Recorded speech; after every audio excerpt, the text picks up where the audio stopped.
ਟਿੱਕੀ ਟਿੱਕੀ ਪੂਰੀ ਠੋਕ ਠੋਕ ਰੱਖਦਾ, ਡੇਂਜਰ ਤੇ ਜਾਨਲੇਵਾ ਸ਼ੌਂਕ ਰੱਖਦਾ। ਦੂਰੀ ਫੁੱਟ ਦੀ ਬਣਾ ਕੇ ਐ ਮੰਡੀਰ ਖੜਦੀ, ਡੱਬ ਵਿੱਚ ਭਰ ਕੇ ਗਲਾਉਕ ਰੱਖਦਾ।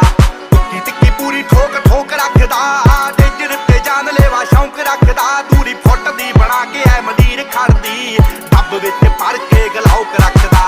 ਓ ਖੂਨ ਨੂੰ ਦਲੇਰੀ ਰਹਿੰਦੀ ਪੰਪ ਕਰਦੀ, ਲੋ ਰਾਈਡਰ ਸੜਕੀ ਉੱਤੇ ਜੰਪ ਕਰਦੀ। ਅੱਲੜਾਂ ਦੇ ਸੀਨੇ ਠਾਰਦੀ ਆ।